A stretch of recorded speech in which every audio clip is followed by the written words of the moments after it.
Hello everyone, good to see you again. Welcome to episode 6 of What Do I Know?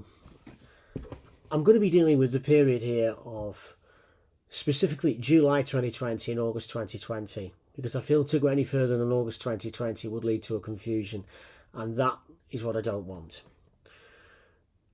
As you will go through this and listen to this, you will see that Barry, myself, Gene and Brian, we took a descent into a darkness as deep as hell because of what was going on Handforth Parish Council and what was being perpetrated now by more than just the clerk and the other 3 idiots that we unfortunately were stuck with. Cheshire East joined in, the ALCC joined in, and we found out that Jackie Weaver was also involved. You're going to find out all about that in time. So how did July start for us? Well, July started in a very interesting way. We were still conducting the finance investigation, and we managed to secure the services, or should I say me managed to secure the services of a couple of forensic accountants. I personally paid for those, and again, I've never claimed a penny back from the electorate. I've just taken that hit out of my own personal pocket. I didn't claim a penny back. But July started in acrimonious fashion. Barry sent an email in his position as chair of the employment committee to the clerk, and this had to go. This had to go in the form of a request, since no formal meetings of HBC were possible. We couldn't hold them because still the clerk was refusing to get a virtual meeting platform. Shock horror. So Barry sent this particular email, copying in myself and Brian so we could see what he'd done, and it was an excellently written email. Shockingly, the clerk refused to acknowledge this email, refused to respond, and refused to comply. This was again another episode of gross misconduct, and it was at this time I actually first raised the issue and said, do we have an employee who is committing a willful gross misconduct in his position? I said, because if he is, and if he's continued to do it, then we have got a serious employment issue we've got to address. Brian came back and he said, yes. He said it may lead to suspension or dismissal. I said, whatever the case may be. Now, of course, at this time, we're still dealing with the email that Brian had mistakenly sent to Ashley, and which Ashley had committed a severe illegality with, as the ICO had proved to us he had done. Just to remind you, Brian had meant to send an email to me and to Barry asking whether or not Jean could do a statement, or whether or not we needed to help her draft it or whatever, and that we could be looking at either suspension or dismissal of the clerk. Now, of course, as a reminder, if you get something sent to you by mistake, you don't go and share it with everybody else, because that's personal data, and this is in this circumstance. Ashley should have asked Brian, was this meant for me? If not, Brian should have said, right, you destroy it, you've never seen it, you mentioned it to no one, you give it to no one, and you give me a schedule of when you destroyed it, how you destroyed it, and what steps that you took. Okay? That didn't happen. Ashley shared it with the mob, and they had it. And as we found, the ICO ruled that to be a completely illegal act on his behalf. So we were still dealing with that. At this very same time, Barry, in his position as ward councillor, decided to tackle democratic services at Cheshire East. And I've got to say, I used to have a lot of respect for Brian Reid, who's the head of democratic services. I have none now for what he did, for what he allowed to happen. Because we've been back to our barristers, the council, COUN, SCL, in that sense, with regards to the legal validity of this election that was likely looming. We knew it couldn't happen well into the new year, i.e. 2021, but we knew it was going to happen, and we knew there was a problem, and it couldn't happen. Council came back straight away, looked at all the evidence, and he had masses of it, looked at what had gone on, and he said, that election, if it's held, is going to be illegal. You can't do that. So I said, well, what are we looking at? And he said, we may well need a judicial review. And I said, well, I'm not going to put a measure through council saying that council have to pay for it. So we started the hunt for an insurance. We couldn't get an insurance to cover us. You know, so we were having to find different ways of fighting it, all of us, including council.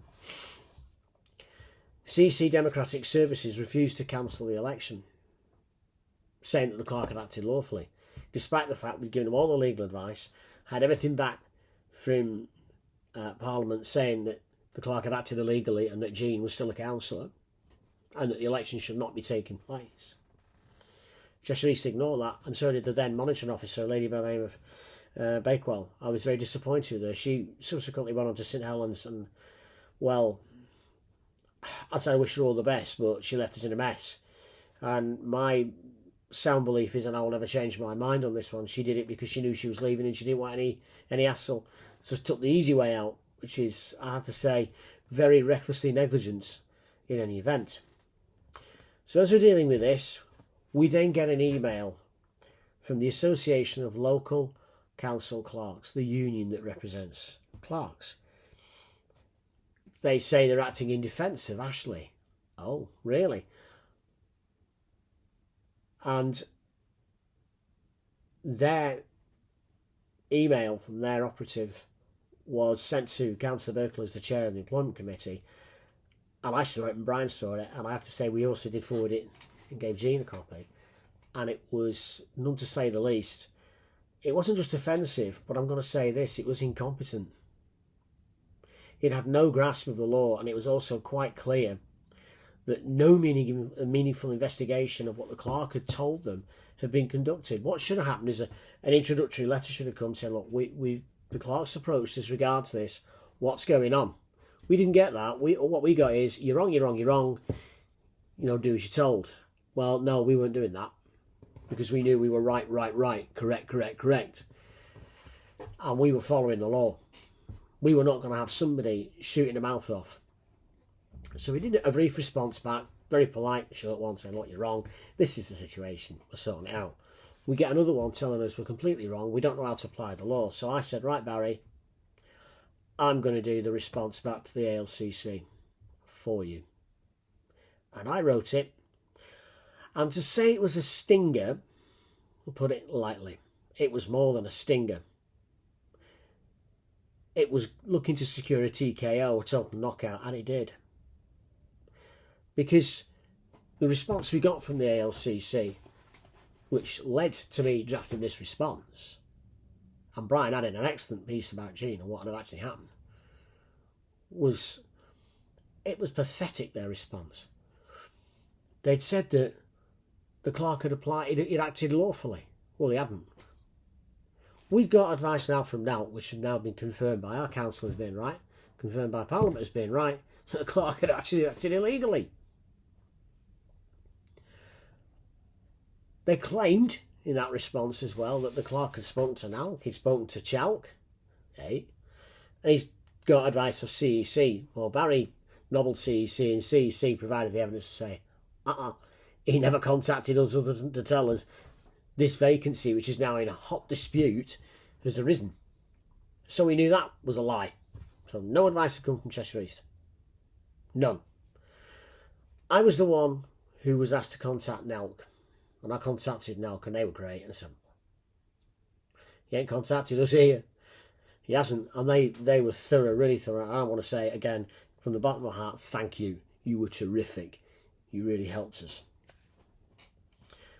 So, before we knew anything, there was a question over Chalk, because you've got to remember, we weren't members of Chalk, so what on earth were Chalk doing responding? And a big question came up here. Bearing in mind we're still doing an accounts investigation. Big question was raised here. And this question came from Jean. A good one. Had there been a payment to Chalk go out for membership that we did not know about? Good question.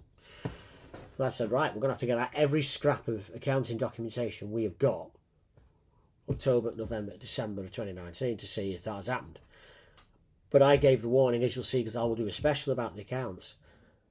These could have been changed, because we did have documents that didn't match, as you'll find out. There was big discrepancies. I mean, big ones, which you can't have in accounts. You should all know that. I mean, it's obvious. You can't have, your accounts have got to be so down the line. And my partner's an accountant, and she'll tell you, not down the line, she's going to red flag you and bring you up and start asking you questions you may not like. That's her duty. As a professional investigator, it's my duty. If that comes to me as a suspected fraudulent account, I'm going to have to put you on the spot. I ain't going to be browbeating you, but I'm going to be asking some questions you probably will not like. Okay? So we had that concern. So we sent our response to Chelsea saying, look, you don't know what you're talking about. You've no idea. Oh, go away. Okay? Brian did something brilliant. He requested the advice emails from Ashley on to see where he got advice from. And he provided us a whole load. Brian passed them on to myself and Barry and Jean. We find out, yeah, he's only gone to Chelk. He's not been to Nalca CEC. There's nothing there. And we can prove that. There was literally nothing there. Again, the question arose, and we did see now where and it was legal advice from Jackie Weaver had come from. She'd advise on a point of law. And if you advise on a point of law, you're giving legal advice. And if you're doing that, you have to be certified, authorised and regulated to do so. And guess what? She wasn't. She wasn't any of those three. So I did what I had to do. Because that, you know, whether you're practising or not as a solicitor, you see something like that, you're duty bound to report it, and you must. So I reported this to the SRA. SRA came back with a return of email saying, whoa, hang on, no, she's not authorised, certified, regulated to do so, and yes, she has given legal advice. And the SRA said they were going to institute an investigation into this, as they believed that Jackie Weaver may well have committed a criminal offence. That offence likely could have been the offence of giving legal advice when not authorised to do so, which is an offence pursuant to Legal Service Act 2007. She may well also have been holding herself out as somebody who's authorised, certified and regulated to give legal advice, which you can't do.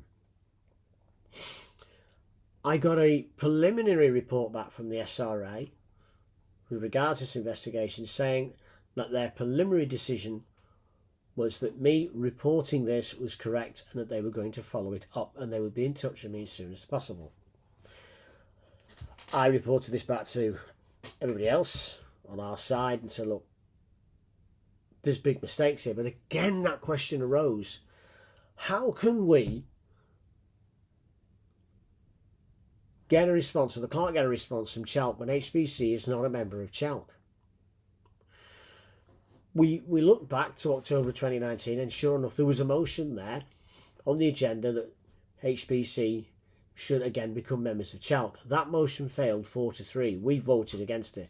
No way in the world were we getting involved with Chalk. No way, no way, no how, no where, no when, whatever. No, not happening. Just not happening. We then went through a series of Teams meetings because, of course, we couldn't physically meet together because we were in lockdown. It's COVID. And we had, our solicitors were present. We even then, and our councils were present. Well, a council, I should say. COUNSEL, as in barrister. It was decided in one of these meetings that we were going to have to find a way to get this council to meet again. Otherwise, we were all in trouble. There could be a problem here. And Barry came up with, and he said, I think I have a way. He said, it's going to take me a couple of weeks. He said, but let me work on it. Fine, Barry, go for it, knock yourself out.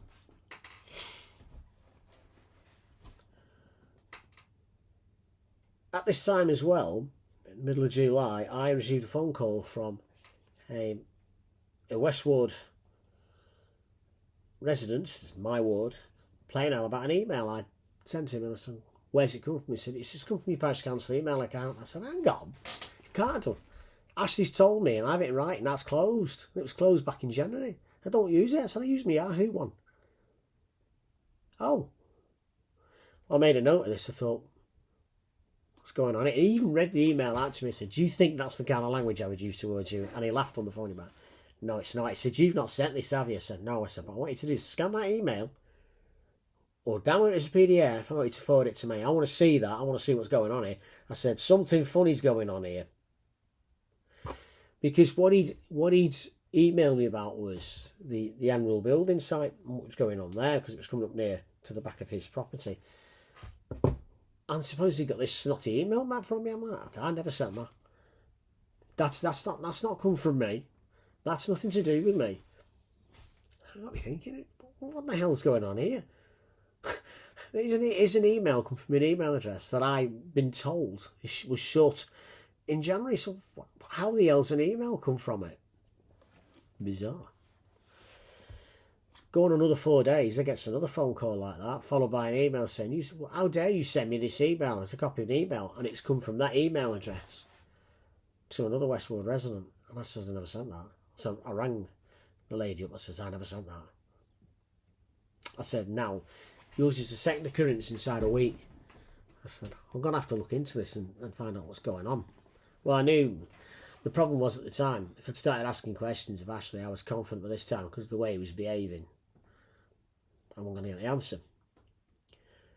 But we also knew as well that when we saw his advice emails, he lied to us about that. Nothing from CEC, nothing from NALC. NALC and CEC confirming, as I've already said, he's not taking advice.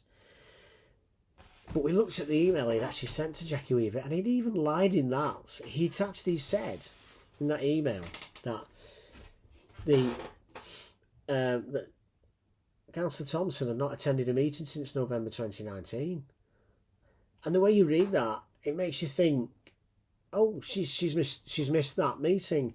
She missed the November meeting. And then he'd gone all the way through and said, we've gone up to June and not attended a meeting. He never told Mrs. Weaver that we'd suspended business at the beginning of March after our March meeting. So for the last 2.5 months, up to the date of his email in June, we hadn't had any meetings. And as council made it quite clear, and as I am going to read to you, that's wrong. That is wrong. You cannot take a period of time where there's no meetings, no possibility of meetings, and say, oh, that council's missed that, therefore they self-disqualified or they are disqualified. You can't do that. No. As we were moving through July, the plot thickened, and Brian contacted us to say he had received a formal complaint and that it had been made by the clerk, and he said that it's likely that we're going to receive it. And I said, this is where it gets even sillier, really. And he had said, because he'd spotted, and he knew that it was for us, he spotted that 2 names and the details have been blacked out. If you look at a Cheshire East form complaint form, there's an box area where you can either write in or type in the name of the councillor, who they are, contact details, and then go over a page and start ticking your boxes to say where you believe they've breached the code of conduct. Well, in that box, on that first page of that form, there was 2 names blacked out. Well, me and Barry immediately said, well, that's got to be us. And our details are blacked out, they're redacted. It's got to be us, so we're going to get this complaint. You'd think. A week passed and Brian, he'd already done his response, filed it off and said, it's a load of crap. And I pointed out to Brian as well, because I'm going to tell you this complaint now, before we get to the next bit. It was in relation to that email, and Ashley was trying to use that email as evidence, and I immediately said, oh, hang on, flag on a plane, penalty. Stop the clock. Brian said, why? Barry said, why? Imogene's husband said, why? Mikey said, why? I said, that he's using his evidence. Am I right or am I wrong? I said, well, you're right, yeah, it's evidence. I said, we need to look at the rules of evidence on this one because they apply. You cannot use evidence that has been either acquired by illegal means or has been subject to illegal activity or a legal alteration. Now, in this case, this piece of evidence, he's using it after the ICO have ruled against him and then told him, you've committed a personal data breach by forwarding it on to people. So he's doing it again. And I said, this is another strike in the misconduct column. It has to be. He was told he could not do anything with that email. And now look what he's done. Yeah, now look what he's done. He's done it again. I said, this is more gross misconduct, more skullduggery, more dishonesty. And I said, and they asked me, well, where's the illegal act? I said, that email is the personal data of the sender. Okay, yeah, it mentions him. But the problem is, because it's been mistakenly sent, and really he was not party to it, he shouldn't be using it as evidence in that complaint. Well, Brian gets onto that. Cheshire East try to argue the toss. They're completely flatlined again. Things go quiet. Now, bearing in mind we've seen two names blacked out, right? Here's the next bit. You'd think that Cheshire East would forward it to us. Now, Brian said, because you've not forwarded it to us, to Cheshire East, I'll forward it to them. Oh, no, Cheshire East say, no, alarm bells. It will be a breach of GDPR. How? Yeah. That's Brian's email, his personal data. Yes, it mentions me, mentions Barry. It's got our email addresses there. So all Brian is doing, and lawfully, and he has a lawful reason to do so, is handing that to us. Yep. Now, I'm going to ask you a question. Let's see if you get it right. Out of me and Barry, who do you think received that formal complaint next? Go on, have a guess. Have a guess, have a think. Go on. Do you think we both got it? Do you think one of us got it and one of us didn't? Do you think neither of us got it? Or do you think all three of us eventually had it? I'm going to give you the answer. Brian had it. I never got it. I'm still waiting for it. Never came. Barry never got it. And as I will reveal when the investigation started, and we had an investigation, for want of a better word, you'll see his picture if you look at the word buffoon in a dictionary. Said, oh, it's all right, we'll run through it. Now, as I'll get to it, a determination notice had been issued. So Barry, through not getting that, through not being served on that, get the Article 6 Human Rights Act rights to a fair hearing and a fair trial breached. And again, yeah, we got legal advice on that, and they were. Looking at Article 6, when I get there, I tell you, you look at A, it's not A and B, it's A or B, and B says, where a local authority is seeking to make a decision against you. Well, weren't they in this case? Yeah, because we'd been asking for an investigation into these three Wallies, and believe you me, when I get to August, you're going to realise why. I still hold the opinion and still hold the belief that I believe with regards to meeting with them and what it is and what it will always be. So, we've got that formal complaint. There's an all hell breaking loose on that. There's an almighty mess. We get further legal advice regards to the illegal election. And again, I want to place record a great deal of thanks to those who helped us, particularly our MP. Showed great common sense, and I'm not saying that tongue-in-cheek, I mean that sincerely. Again, we got advice from the GLD, which backed up the advice of council, who said that this election would be illegal. The decisioning and reasoning for that was quite profound, quite deep, because it was made quite clear to us that we've got a councillor here who's been wrongly disqualified. Okay? Therefore, where you know that to be the case, there's been no votes cast. You don't need a court order. Just say, look, it's an error and scrap it. That's all you've got to do. Yeah, you don't need a judicial review. Just do it. Stop messing about. Let's rewind the clock, sort this out. Oh, no, not Cheshire East. We're going ahead with the election. And we're going to be the ostrich and stick our heads in the sand. That was July. Bring on August, because it didn't get any better. It got worse. the beginning of August, Brian made a request, copied it into me, of Ashley to arrange a council meeting on video, and therefore we needed a virtual meeting platform. The clerk emailed Brian back saying he was not doing that because he was going on holiday. Hang on, you're in lockdown and you're going on holiday. Fine, you're taking a break, fine. Okay, get it, that's fine, yeah, we all needed it. We still need it now. But that don't mean, that does not and will not stop you from calling that meeting, because surely, you know, you're going to be around. We can arrange it for when you're back. So again, another refusal by the clerk to get a virtual meeting platform, and now a refusal to call a meeting. Strike two more in the gross misconduct column. It's getting longer, and I'm starting to think, Barry at this time is absolutely going nuts about what's going on. Okay? So I said, right, have we got somebody who could facilitate us a virtual meeting platform so we can have at least one meeting or two? Barry says we have. And it was the former clerk to Bollington Town Council. Again, I want to place on record my thanks to him and what he had to sit through. I can only say how sorry I am. And also from the emails that you sent to Brian, to myself and to Barry, noting that it wasn't us. I still have those.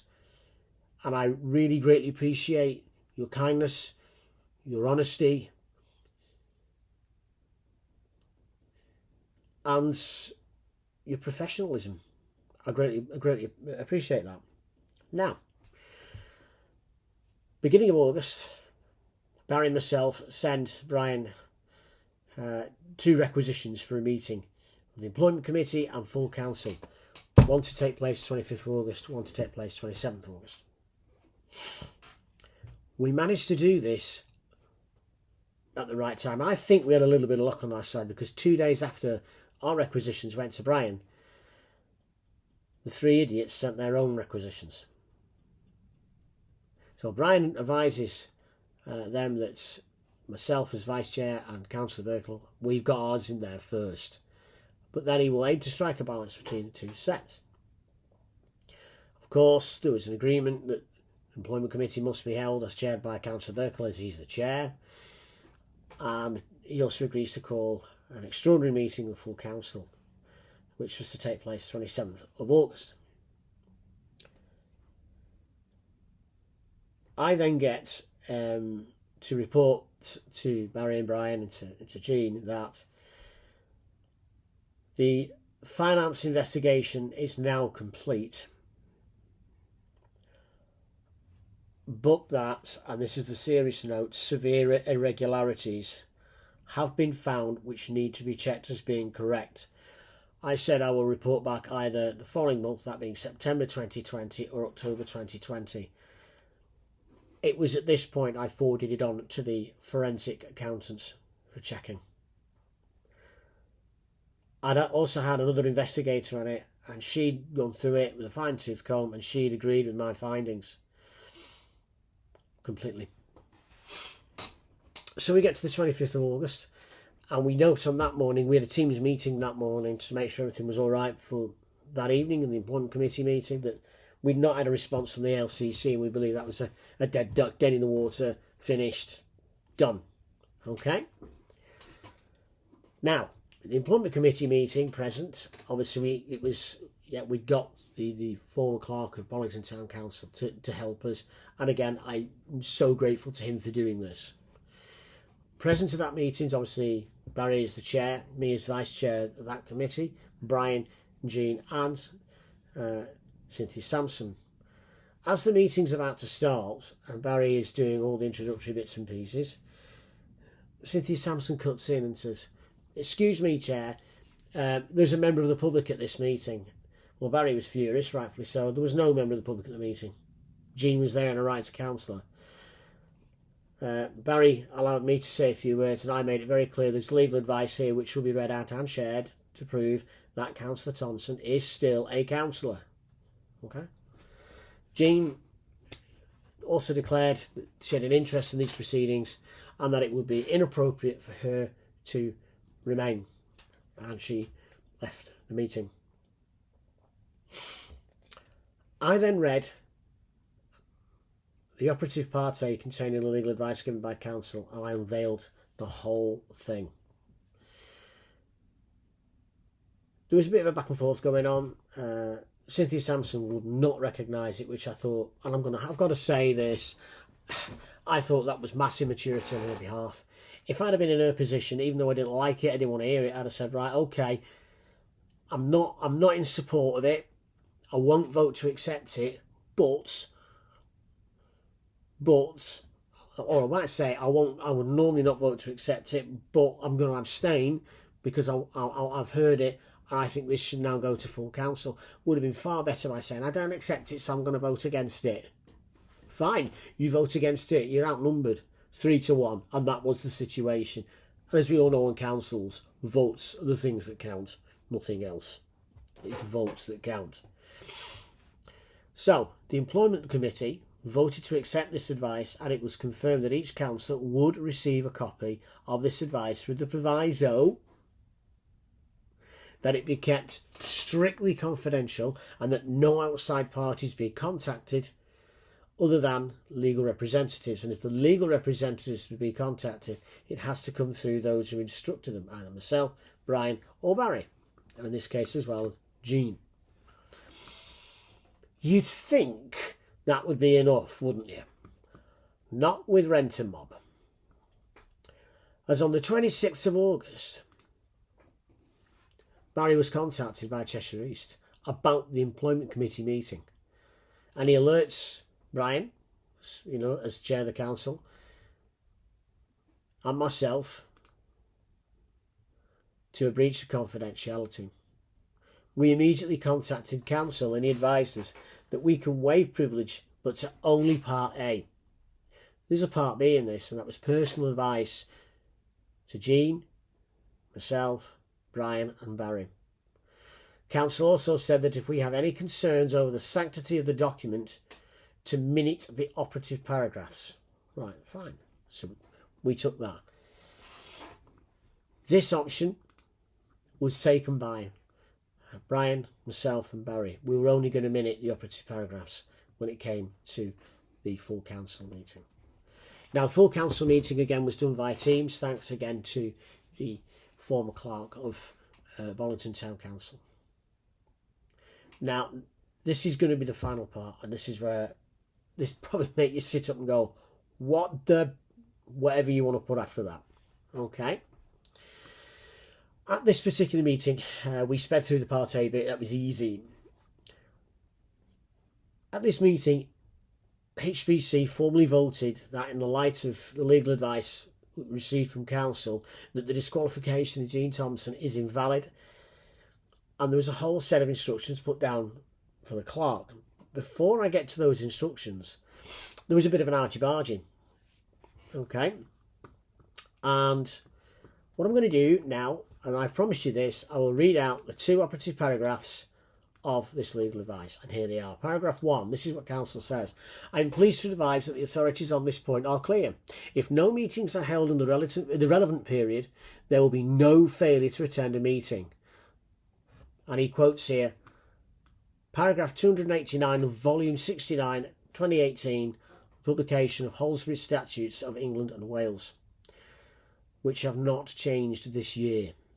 I am therefore able to emphatically endorse the interpretation of the 1972 Act, that being the Local Government Act 1972.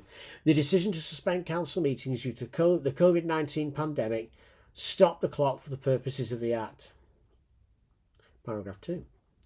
The qualification period, and this is set down in case law, that being Reneeson's application, and accepted in this country, that being England, is that if the 10th of December 2019 was the first meeting the council failed to attend, which it was, even had council business not been suspended, the decision to disqualify Councillor Thompson on 9th of June would have been premature and is prima facie ultra vires.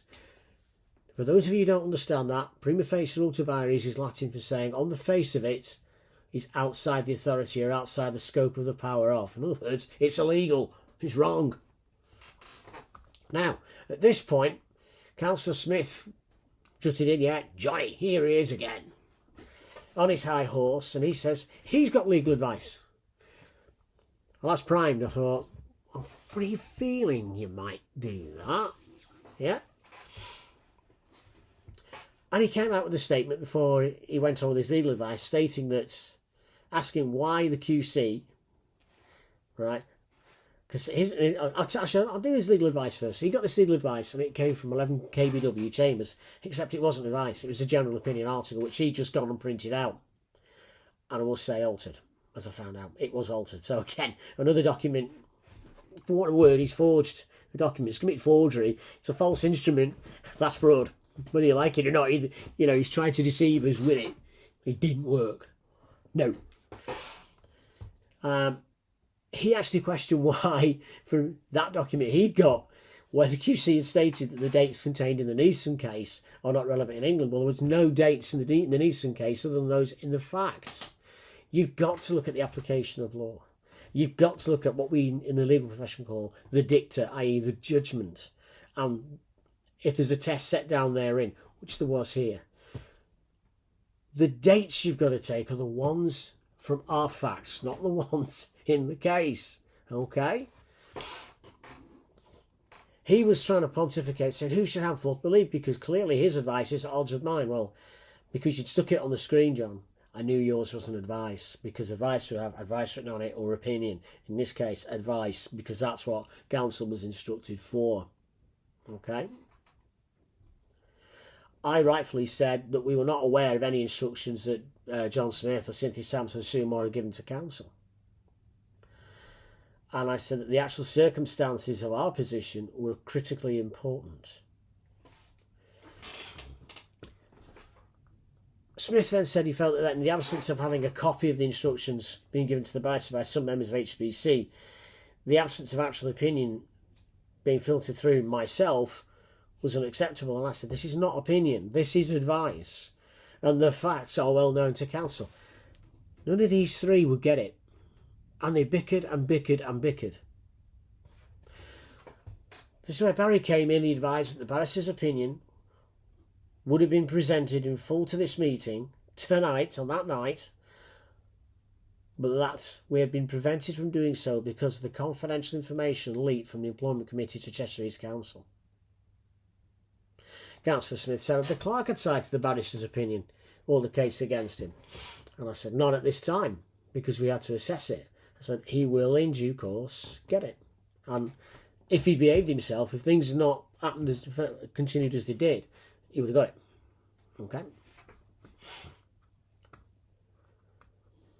Now, we proved that the town clerk... Now, this is where I can say these minutes have been altered because the minutes here, we have it, and I've got them in front of me. It says, the issue that Handforth parish clerk had invoked powers. This reads on their website, the issue that the Handforth town clerk. These have been amended without ratification. I'm giving you carte blanche evidence here of misconduct in public office, which is a serious criminal offence, I may add. Okay? Those three voted against it. We naturally voted for it. Okay? Now, here's the next bit. There were several motions or resolutions that were put forward here. And these were the ones that went forward. There were 6 of them. 1. The clerk is to write to CEC cancelling the expulsion and the election. 2. Apologise to Jean Thompson and reinstate her. 3. To remove all notices from the notice boards and correct that error.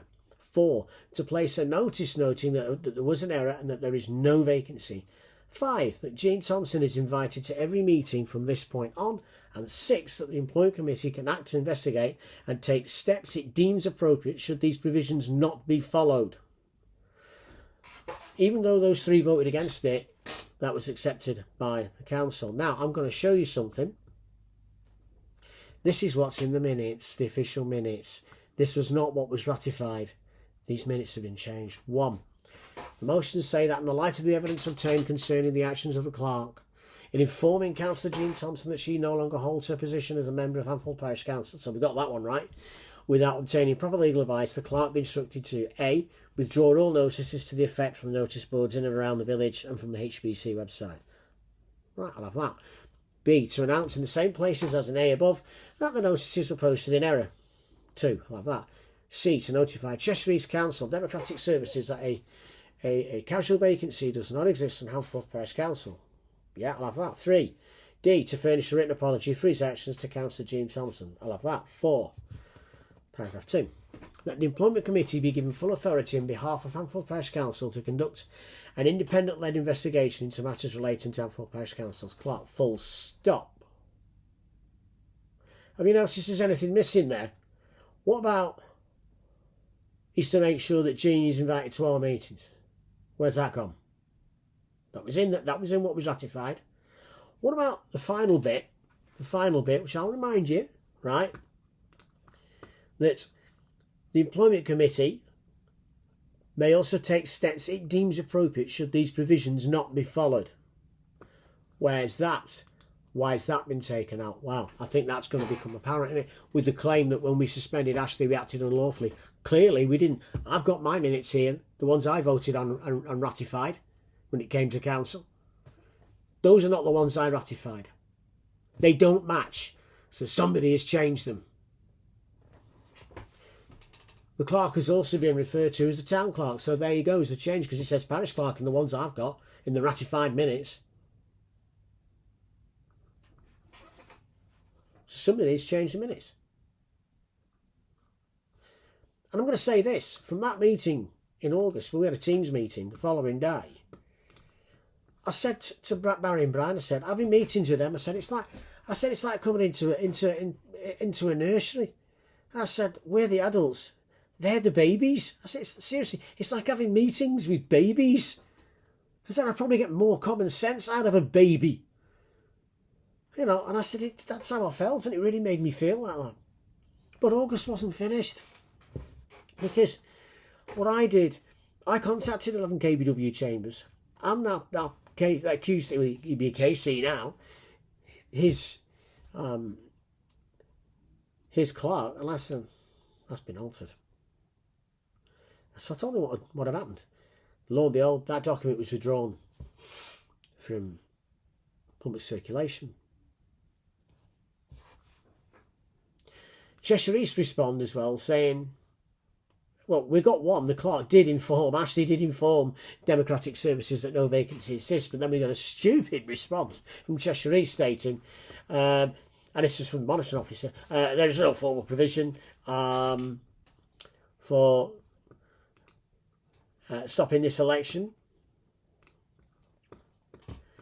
on reversing the position, and that CEC had taken advice from the Electoral Commission. Had you? Cheshire East stated this despite CEC being handed case law which contradicts this position and is applicable in the courts of England and Wales. Council had even written to him and said, look, you're wrong. Brian uses his noodly and he contacts the Electoral Commission, which confirmed there is nothing in writing. There is nothing from Cheshire East, and there was nothing from them in writing at all. They'd not contacted the Electoral Commission, and that there was nothing to prevent the reversal of the decision to hold an election at this time because no votes had been cast. So Cheshire East had lied to us, and now the Electoral Commission have confirmed the legal position. When we noted this, the clerk suddenly signs himself off sick. He provides no medical note, there's no warning, but he's ill. Now no clerk. The clincher was an email that was sent by Councillor Smith, Sampson and Moore to Brian, stating that if Brian, as chair, did not advise CEC there was no vacancy by the 1st of September 2020, then they will notify CEC that there's no vacancy. So they're now agreeing. Despite all their shenanigans, all their immaturity, they're now agreeing. The thing is, they didn't have the power or authority to do that. That rested with me and Brian, and we'd already done it. But again, we showed this communication to council, and council just said that shows acceptance that the disqualification was invalid and unlawful. They've now shown that It was until this point from that meeting on the 27th of August that unanimity had been achieved with HBC that our legal advice was correct and that no vacancy existed. At this time, it was the refusal of the monitoring officer and democratic services to accept this or to discover for themselves what the correct position would be for Cheshire East to follow and to continue the way they did in eventually holding an unlawful election. This, all you've seen, brought about the debacle of the 10th of December 2020. That's these 2 months. Have fun, stay safe. Thank you.